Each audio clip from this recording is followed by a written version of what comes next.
Mizo Global Net kan lo kile hei tun tum hian ni danga kan ti lawang tak mai in hun kan mangdona chapchar kut man na Malaysia an nei chan chungchang te kan thlir dona tin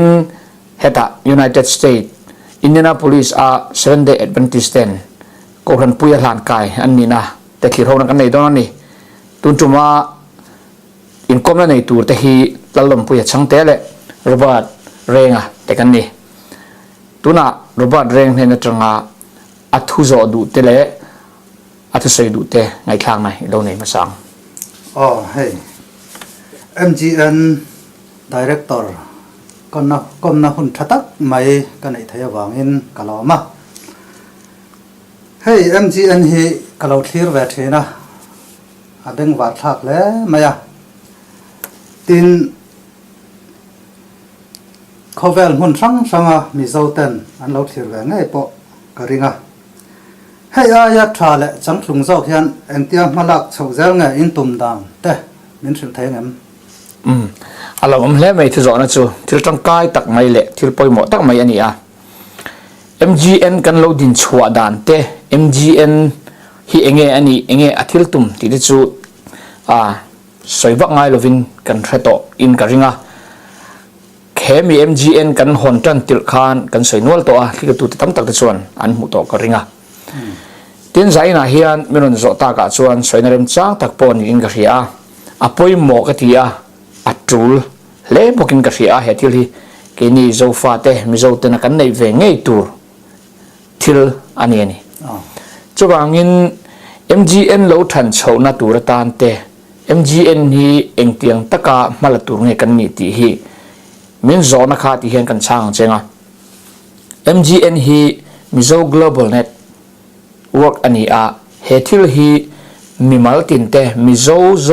zong te ta ani ti hi ka soidu ni Mizo zong te ta ani a Mizoram atranga ron ram chuak te mo ram danga chuak te Burma atranga ram dang chuak te le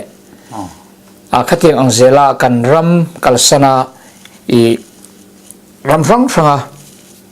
kaltata na thil poi mo tang mai ani a he MGN hi Australia te Canada te heta Israel te Singapore te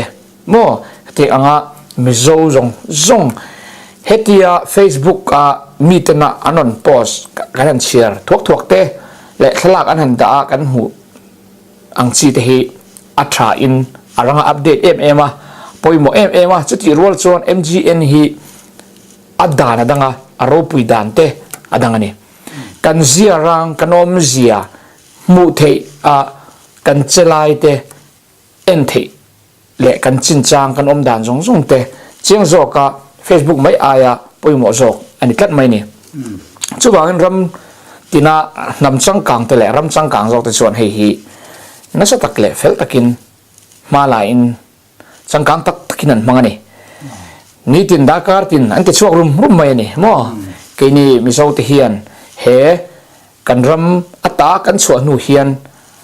kan mapen kan malak dan hi aneu theu reu mai a chuwangin tun tuma hian mi pui tling mi thanem ngai tak mai an lo chuak me ka ni chung te chu zaina hian mian zota ka chuan han soi ka duwa an ming te chu je Mizo ti ania tin men soma a omboka ani hi journalist ani a je kha video producer ani chuan Bendi Valpuya ani boka Bendi Valpuya hi kan journalist ani a soma po hi kan journalist tho ani a amaro chu atul dan anga zirzelin na an tho ken pen ani zo fa te Mizo te tan thanem ngain he Mizo Global Net tan ram sang le mun sang om te tan na sa takin ma an la ni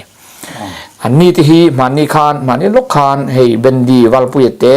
jem zo te po hian na satakin an sum le pai sengin video camera lein thei tokin ma an la ti kan thria kan lom tak meu mewa mizo global net mingin an chunga lom thu kan soi bokani tin chu lo min zo lo ka soi du pakata oma mizo global net hi loading ve changa hetia ma ni thanem ngai na le nam ngai na wanga thei top chua kan nia chuwangin i kan bung nei te le kan thil nei te he abei tham hle ni chuwangin min rachiang tu te chuan ti teng min rachiang tu te chuan ingtin nge heng hi in lo ti ve thei jok le min ti hial mai the ni amaro chu thei top kan chua ve a ku da ta in tun trum khan lom tak mai thulom tak mai kan donga MGN min sponsor tu kan mu lau mai ni sponsor tu chu heta Indianapolis cheng me zonun moi ania zonun moi hian video like kan tele atule poimo mai te thildang kan man du na tu ta na thil poimo te ke ma in kalo sponsor nge ti in petak mai in zangkhai tak mai in MGN ta na hian aron hlan ni lom kan ti khop mai achunga lom thu kan sei ni tin zain mai khan ni chin mai khan mi pakhat in chutiang bok chuan enge in poimo in tool ti in sponsor tour in ke in ready in ya ti in aron in hlana aron soya ang tiang chu ming hi kan la soi khe khri ni nakina aron hlan le huna te chiang zokin kan la puang le tura nga yang alom om le mai chu ha tiang anga mi thanem ngai tak te zara MCN po aron sangtun chau zel ka bei saya du sang na po ka lan tak zat chau ni chuan MSM hi enge along form alam min sil fia thengam MSM hi ka soi swal lo chuan Mizo Society of Malaysia ani karinga tum hi ngot mai an lo in tender ve to thina chuan tum hi MSM tia in sui khomin Mizo ta lungrol takin ma an pen ni in kan lo ria chin kan don danin aro pui kan tia alom po kan lom pui le ni ani chuan MSM hianin Malaysia zofa ta chapchar kut manna hianin amo phurtu berni in kalausia MSM hi engtik kum atang chia khan nge lo piana an lo din la min sil thengam ye he tu hi zarina mi pui te ponan khir chak ka be se ya nangma ngei point i clear donani a zain hiam mi pui ten arualin thir ta ila he MSM alodin chantele an kom na chungchang te Malaysia kan roi tu ten felfai taka an lo lak tele an lo duan chu tuna mi pui te clear ta ni lo en ho no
ole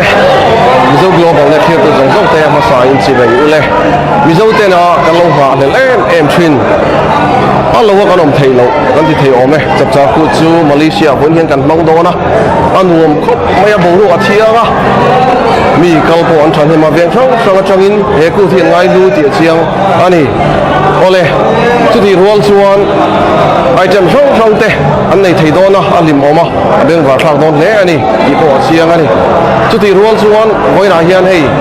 tun me a hian kan ton to do na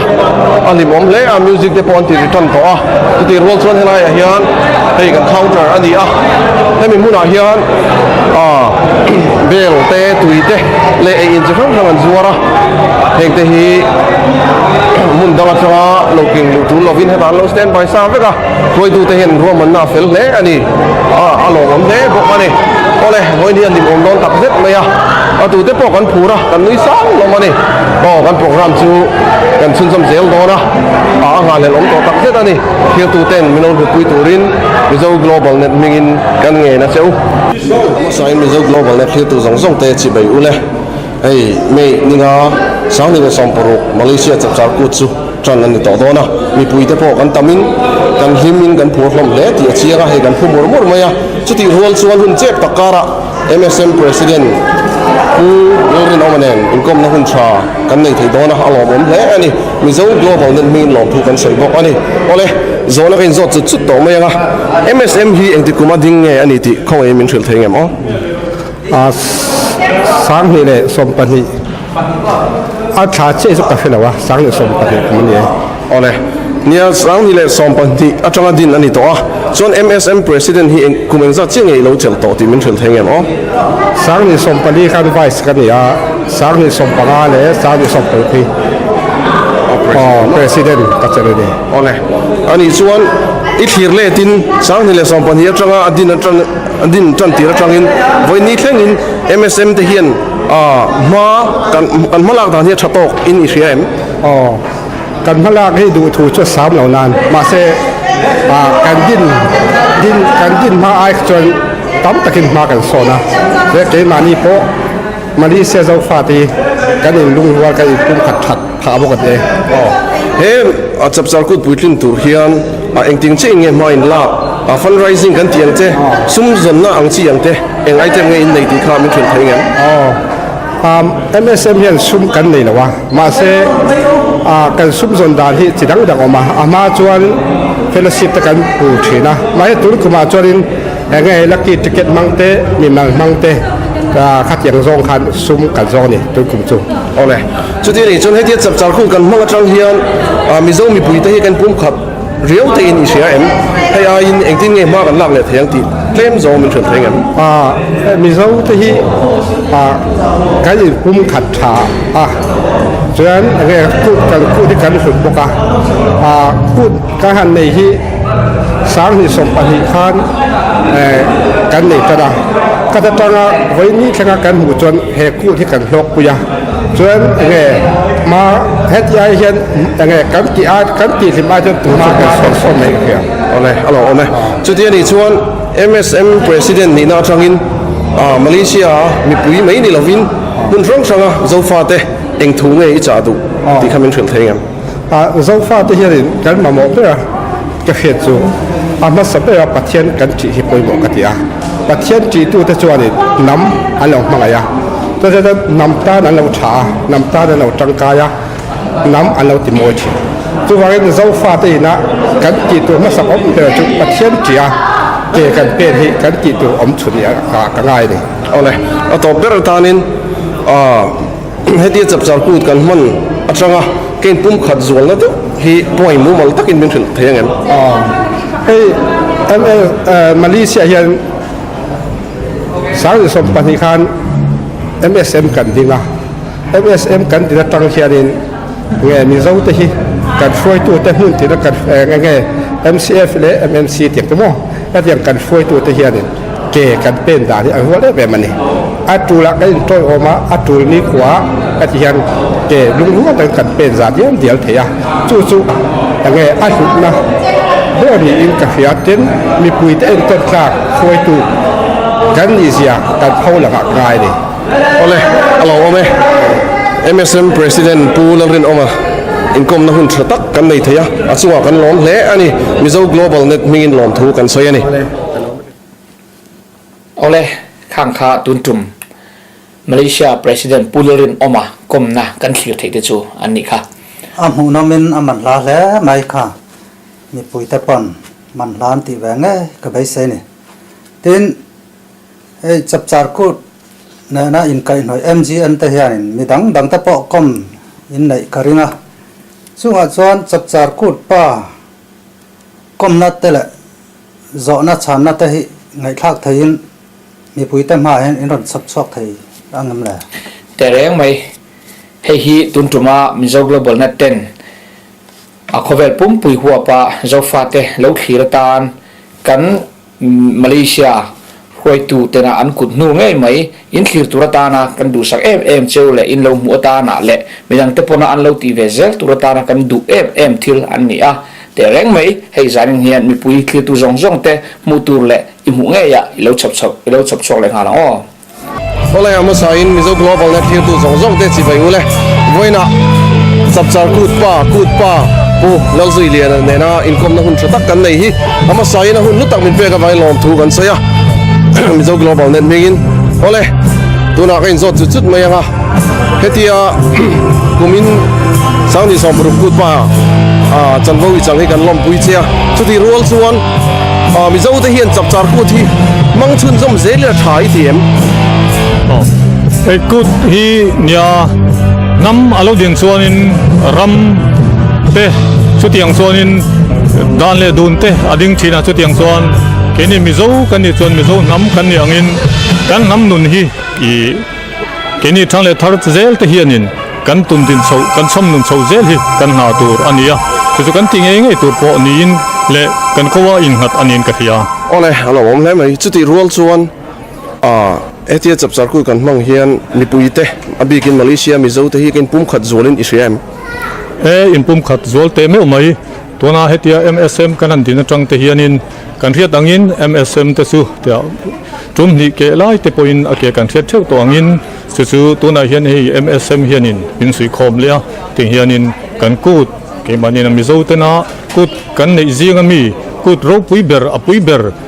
chapchar ku te mim ku te pol ku te kan nia heta kan ku ro pui ber chapchar ku hetia kan mang chun zom zel thei te po hi MSM tia kan sui khom na awanga ara ron sonin ka hia lomom hle mai ole chuti ni chuan ni kum sang ni somponga le kumin sang ni sompuruk chapchar ku thi enge adang lam na rio ma kan son ma son na lama te ma kan la chak viu MT te kha claim zone min thil thengam alom ome ni ani kum kha ne chung ma dewin elai sang ni sompani khanin elai KLBC tuna Century Hall hin kan lo mang to thina ti chuanin tuna hianin tam tak te chuan I ram thumna USA Canada te chuan Norway te ti chuanin Australia te anmin pansan to min chuasana athen chu maniram I Burma te le te ania athen chu hemi hmuna hianin min boral san tu te an oma sang ni sompania elai chaptar kun mang kun tuna mang be man talo he kan nu ngei poi ta hen telani sobang chuan athen chu kan kim to lo tin hei lelaman ngai tuat chen hei chuanin lunghlui te lam aleng lek to zok ani nia chuwang chuanin nikuma te kha chon kanan manga he ta I fila kal in pona kal khom rem chang lo dewa ania kison mi puite po le chalai tam takte kan mi le kan sa te kal khom tu ang tuin kan kal khom te lo kumin chu hei KLBC mun lai li tak alor bula bukin bintanga kan manga he hi I amun po hena zero bang hen kumin chu chanem takle lim tlang taka kan man te ka be se ni le alo om le mai kumin kut pa idin hun atrangin engtin nge member te fui du amo cha du amo tongkam atop nan min nei sak thengam ole ni hei chapchar ku thi I tam tak te chuanin Christian da kan rin an te po hianin in kai noi lo le in person dei ang tein attention an soya ma sela Mizoram te po Sinot te po in Sinot assembly te po na agenda hiala la an lo rel kling khopin a oma amaro chu tun thlengin an lamang zom ti te kan kia Mizoram sang zoga som ru pakata an mang tana chuanin Keni Burma chuanin tahan kim hun pui berani nangin somruk le panga kan mangtana somruk panga man chuanin lusei day tin an manga ti chuanin lusei day chu samsari pathumatang khan chapchar ku ti a thak ania sri thumatang in ria du khleng kha tahan number 6 school ta fila thani kan mang thina kumtin khelowin sunlama nam chi sang sang lamte ti chuan o kai mani nam lam chi sang sang zok chu kan lama chuanin insai te palian pate chuanin thir tiang den thir tiang kho sorry lungden chung te chu kan mang thina zan lama zodi music band ten min oya su tiang chuanin chapchar ku thi kan lo bang to thina masela i ro kholna engamo wangin somriat paru khanin i ti top anita a ti chuanin kum som hlina April ni somni pathum sa ni le paru khanin tahana i kan nam pui pa tele tahana Christian chalai polten ron hoi hota ron tinung thar lein EFCM hola an mang chan lea chuan chamin man chan na changa akum somna kumin April ni rugle ni som khani ni rugle ni sari ni khanin tahan bengsak field football field he chap ta ko ti mang chan lea chuan Mizoram lama changin chief minister pulatan hola mon aman pui ti te kan lo bia e hi alom le mai emi pulatan hona po hi Burma minister Ronkal Masaber record te po tin hialani arong kalawang hiani keni mizo la abik takin hi phaya Burma te po hianin kan ram kan namana azar tam tak kan so te be sei ani ka ka su te ko ni kolom ole ato ber tangin pakhat chau hetia chapchar ku than thi hian mizo te tan bik chau te ani em nam dang chin mi in ti ho te hi ron tel ve thei te ani em ti te kha khong en min thil fe le lok them nie heta hianin chapchar ku ti chu amizo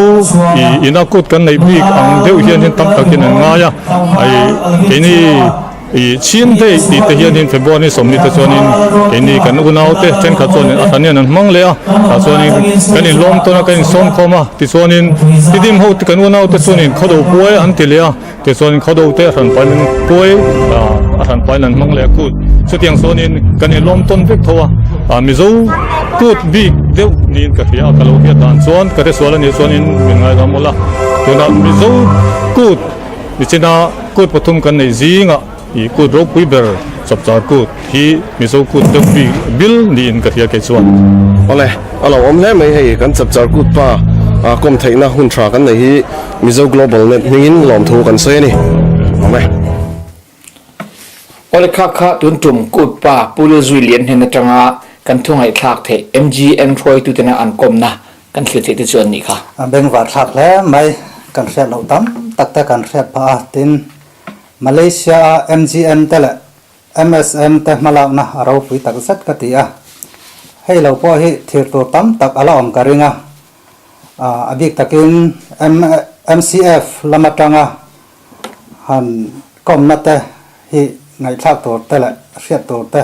om em la te me me kan nei heng hi kan MGN Troy tu Malaysia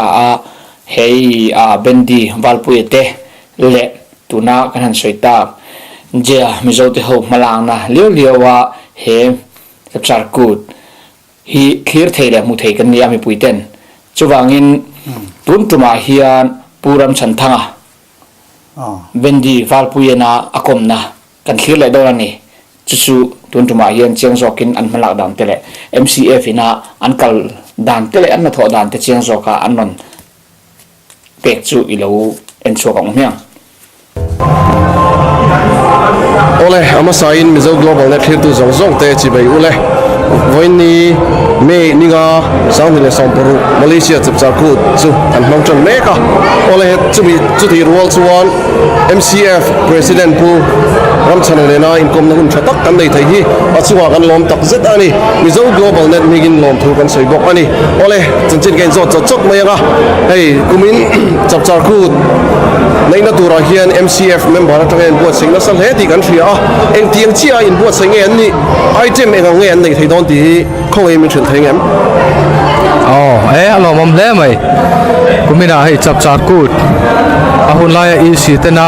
kan rel su venia hian kan mang thei do na alo mom le mai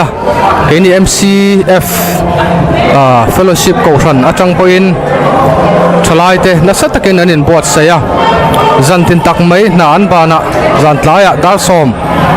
chovela lam te an zira tiang chuanin ha takin rim takin an baya alom om po ka ti a ain bo se na po hi ro pui po ka ti ole alo om le mai chu de ni chuan hetia chap char ku kan mang hian mizo te abikin Malaysia om te hi kan pum khat zualin Israel tereng mai chap char kut hi kum khata voi khat kan hu china hei hi Malaysia om ke ni mizo te enga mangte kanin to khom na hun ni bik ni limom tak mai mizo pi le pu te atanga an lo man chin kan culture le kan nam nun zia kan chom nun na po ni a ten chuwangin Malaysia a zo fa te hianin mun sang om kan mu ngai lo le kan thret ngai lo te po hi heng hun le ni a hian kan in huwa kan him tlang thei khop mai ei in pum kana thatak nin ka ria ole alo om le mai chap char ku than ti hian mizo big riawem mizo te tan chok nge mizo chok lo po chin mi te in ti te tan te hian ani ve thawem he chap char ku thi ti kha min thun thegen chap char ku than ti hian mizo ang reng viawa ma se min mizo ni adu chuan chin kan ti kha ko rama chuan chin tin kan in kau mai a atu te po hi kan in som china ke ni chin mi a chuan flam te tinim hal kha lam te nom ve a chung te po chuan min an troi om china anan in nei tu tak me kan chap char ku min an troi oma phur tak men an tel he chuanin an ta ni ve thowa ka nga ya thu wangin hei chu amizo intia pil ta tanin ka sia ole alo om le mai na chin khan MSM president kan kom to kum sang ni le som pan hi atangin he MSM hi alo ding to kum sang ni som pan hi atanga sang ni som puruk in kar thlenga MSM malak dan hi engei mu ve dan Mizo Society of Malaysia MSM tia country hi adinal re lo hle ma se thei top choin kaushan veloci frang te pathum tin 7 day unau te po anoma chung executive member EC te chu MSM EC member te kan ning hal maya tiang chuanin he kum reilo te chunga hian achang chuan kan malak na hi duangin chak thin lo ma se amaro chu veini thlanga kum tin tak mi mai chap char kut kan ti te mizo de kan tiang chi te veini thlanga tu kumin thlenga kan mang thei hi lim om katia kan malak dan sang hi veini hian chep chiar taka soina hun om lo ma se abi takin chiat tok tele e zonun moi kan tiang chi choisan khole tui thani in te tura kan thalai te bik taka in hum hal in fuina konga hianin kan dim channa kumre lo ma se ahlim om ange ro pui katia ti chuanin he hun rei lo te kara hianin hei hianin mizo kan ni na hi zia hi aphok chuak thalenin ka ria kan malak na chungchanga hian kan duang takin kan duanga thale felfai takin malak na om thelo ma se vuni thleng kan malak na chuan atha tok ve hlen ka ria ole alo om le mai atop ber na tan zona pakhat lek ka zot le senga hetia MCF president din mun atangin kumin chap char kut malak dan te mo le member te pum khat na emo engtin nge he ay ma kan son le thayang ti hi member te tana icharu ber tong kam min thayang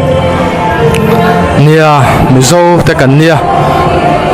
khoi huna po amin khoirama po thleng ila masaber chuan mizo kan ni chuan tlang pui Christian za ain chal kan yangin kan tlena huna pianga pathian hi kan da poi mo bera ten panhina chuan ramle namtana mi changkai khwale tui tha kan ni theina hi khoirama po thleng se khoi huna po mila kan von tla thi angaya chu chalai teril ru po hinna sataka kan tu ngai din ka ria alo om le mai abeng war thak le bok ani ole MCF president puram chana komna hun tra kan naya kan lom le ani mizo global na din hingin lom thu kan soi bok ani atha thei le mai adang han thlir chun zam zel te po awachak om ve mala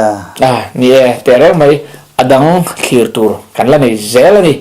heng adang khir tur tun tuma kan non ti tur te hi chu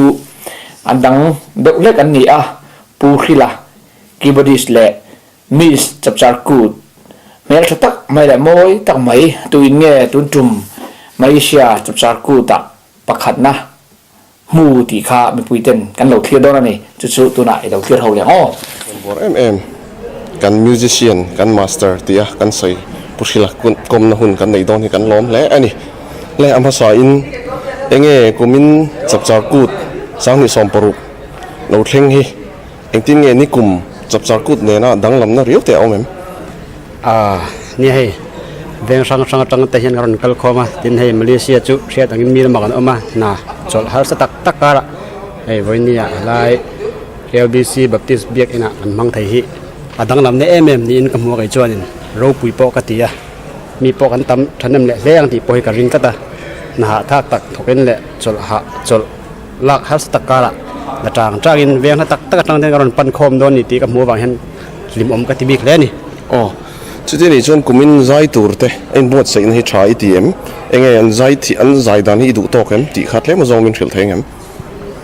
an zai thiam hlom khop mai ha mi so pani vel kha zai tur khan oma an trend rehearsal kan nei tuk ani thum chung vel kha ni thum chung lek nei chu zai thiam mi ta le mi sian tan poyan thil har sa takania chu ti kara thiam tak le nal tak maya aron zai thei kha aro pui ka tia voinia po hian nal ta ron tho vung ti ka ring ta ni ole chu te ni chuan enge in music instrument lama hian i du thu sa mem he ai hian music te item nei thai la kan zai fu zo khang ti vel bai sei na te nei music chung changa chuan ni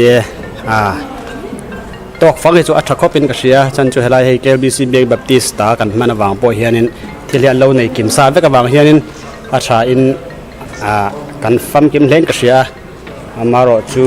voine hen ka man tur hei keyboard pakhat chawani ni danga chon pani ka mang thin ve ha ka nia amaro chu hei po hi voine hian nal takin ngan ter thang ti hi karing ve ta ni ole voin ni musician ho te le azai tu tur ho te I ein pe tok to view ni siam hei anin ring tok to hlom khop maya a phur om ka tin hei musician hi pali panga kanam do na an wam do in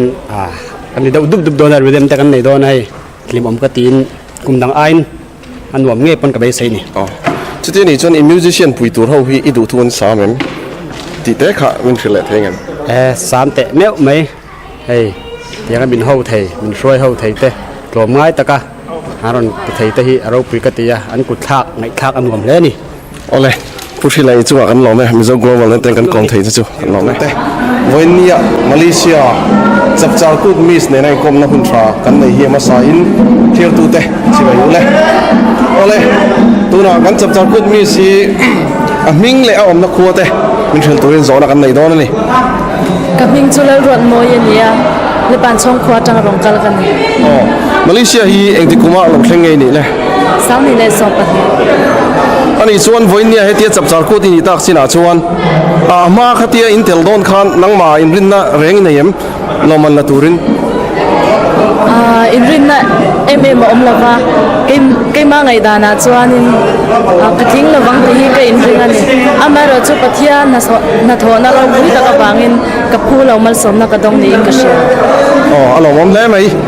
ka kan thia tongin kan model kan chap char kut mi si a chelo hle chuan zona pakhat om le chu a thia tu te lama tangin nula nge ani nula ni chi to lo ti te kha min chang thengem nula kala ni amaro chu pasal kan nei chon nula kan ni to don lova amaro chu tu ria chuan in nula kala ni alo me chu te ni chuan voin chap char kut a thir tu te hena hetia chap char kut mis iloni tak china ilom thu emo fui du emo tong kam te tlema zong min thil thengem fui du tia chuan ke pola no pang mai kan nia nang ni upa zok te ina kong min ko mo lo chuan kaldan tur kan thiam lawa mi zau nun kong te po upa zok te min shil zel ula no pang zok te po ina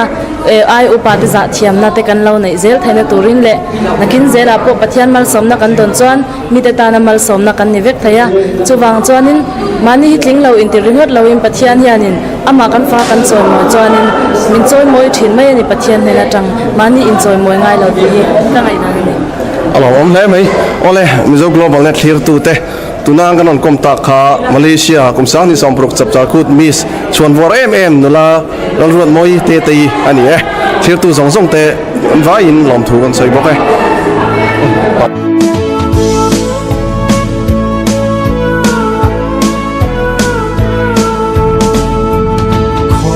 ka di te coming moi meng moi kwaro nei le van rang ka ra leng lo ka zong don mu len na tla zong zong oi oi oi ana oi la da sa la me ti ngai va đâu này lệ van rang ca ra lên lâu ca sông đón mu lên lang sông sông ơi ơi ơi na thì ang apoy lung lên ka tuar ngai lâu o ka tha rau tho kim leng ro van so la ro lung lên thu đi sông sông ơi ơi ơi ana ơi ơi lơ ta cái sai na me đi ngay pha o ka tha rau tho tin leng ro van so na shin se ro lung lên thu đi sông sông ơi ơi ơi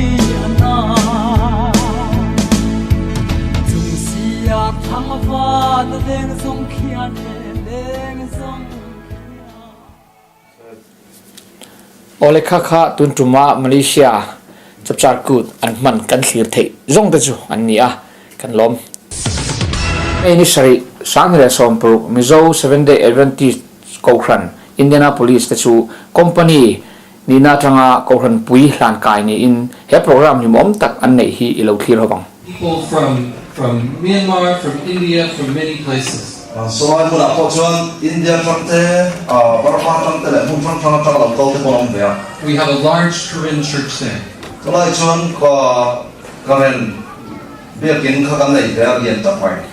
But there are also 25,000 Somalis. Somalia 25,000. 25,000. And no Seventh-day Adventists. Only 30 Christians in the whole city that are Somali. Somalia is the second most dangerous country in all the world for Christians.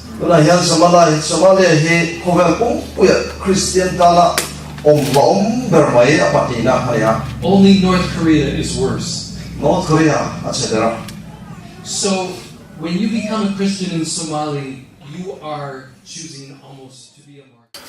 Mizo Indianapolis 7 day Adventist Kokhran te hi kumsang ni le som phania dington ni in mi som tum vel lek ni in bulantana group pakhat a chau an ni thina ni me ni sari a khan Kokhran puitlinga hlan kai an lo ni ta ani he organizer hlan kai an ni lompui turin Maryland Mizo SDA te chuan Kokhran zai pol te in an ron troi om ani Ohio lama SDA Kokhran le antikis lama tangpo in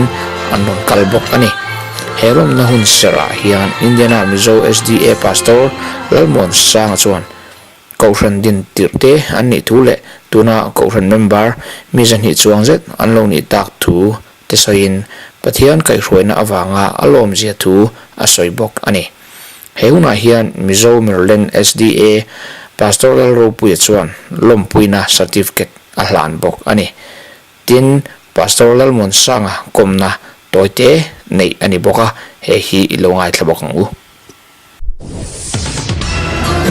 ol hey zanin tlai hian hun poi mo tak mai Maryland Indianapolis USA 7 day Adventist Kokhran te suan hun poi mo tak mai an manga hey zanin tlai hian tu poi mo tak mai mi poi mo tak mai pastor lalmuan sanga chong thu komna kan nei theidona ropui kan ti in lom kan ti a hun lutak mai min peka wahan kan lom tak meu meu ani hei zaina kan kom tumna chanber hi Kokhran pui thlinga hlan so an lo ni ta a hei hi kan lom pui tak mek mewa MGN 10 an chunga kan lom na kan han tilang du boka chumi rual chuan ama hian enge lom na te hlim na te anei ama field dan te tlem zong zona kan han nei duwa tin engtik kuma 7 day Adventist Indianapolis 7 day ko han te hi lo bultan chonge an ni ti te hi abula hanin zot so taroi mai ila atir te in lo din chawa eng tiang chen nge tu na ko ran he tianga ko ran pui lan kai in lo ni tak hun chung te arayem eng tiang takin nge ma in lo lak ti khatlem zo mi han khil them lomam khop mai he hetianga hun poi mota kan mang thei ke pok loma helai hian pathian kai huina ro pui tak mai kan changa ko khran tuna voina kan niang ni tur hian kal kong thui tak kan zo ve tur oma chu chu he kal thok kong thui tak kan zo tur he pathian huina nen chawa kan puitlin thei ani chawang chuan voina hian mi mal tak pon kaloma ko khran member po kan loma hei kan thlang mai hianin alom na roi kan thredon mup mum mai chu ne ya i cho po tui tak tak ei tur te po kan nei do na cholai chuan eng ting e pathian min kai hruina te kan soi do na ni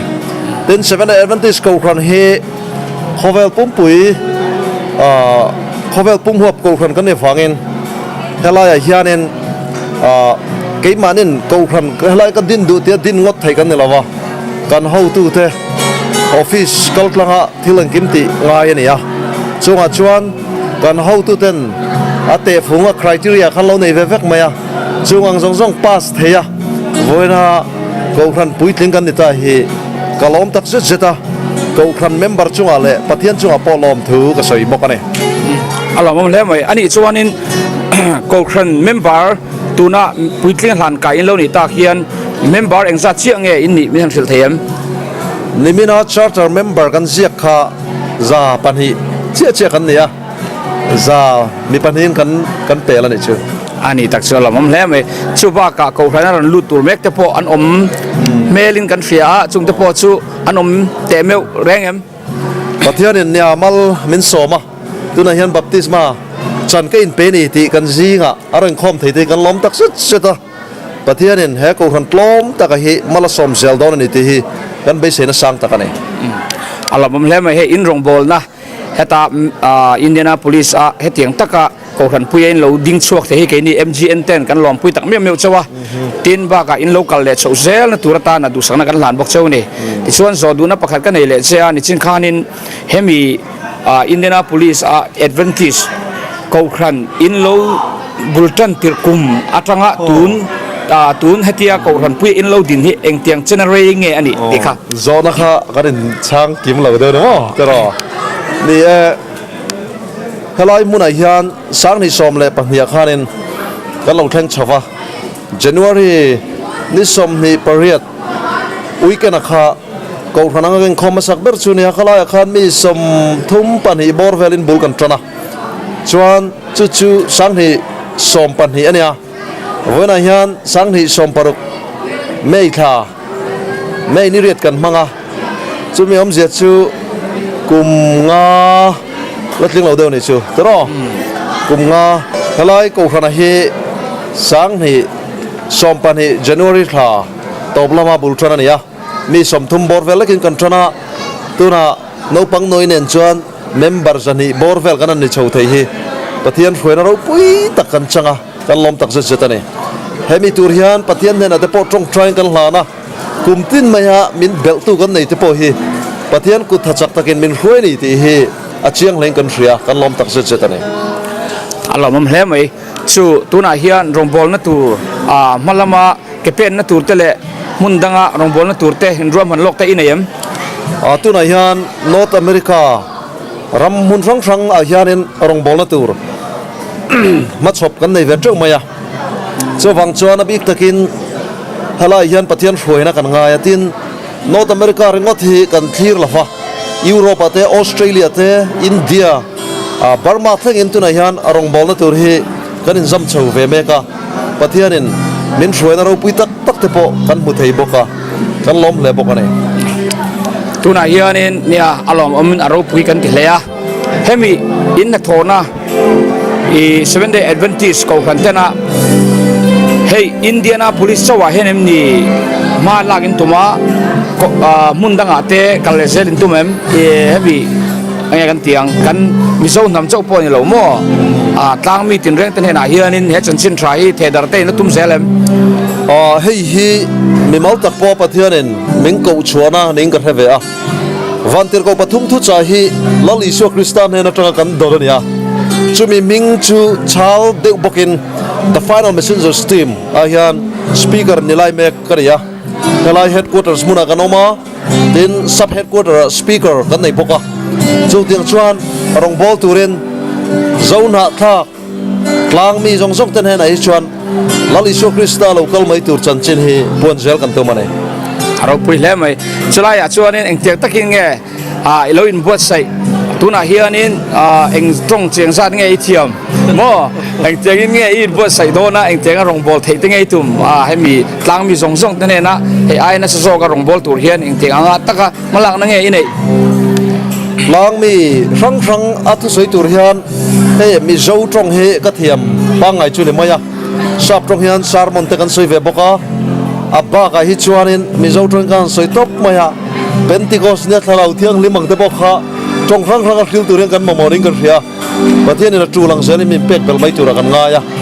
chutiang chuan trong he ka riat lo te po he ka re thiam chho ve mek jaling ka ria alom ome aro pui le mai hei zanina hetiang anga pastorina ahun tha duam tak mai kini MGN te minan pete hi kan loma tin anmon kallezel na turata na dusakna ro pui tak kan hlana ni he an rong bol na hi lalpan mal somin ka khoi ze rose kan lome chwai le lalpan mal som che rose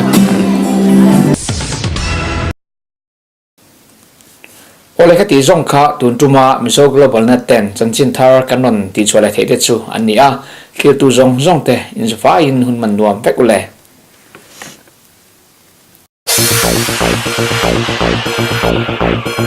Thank you.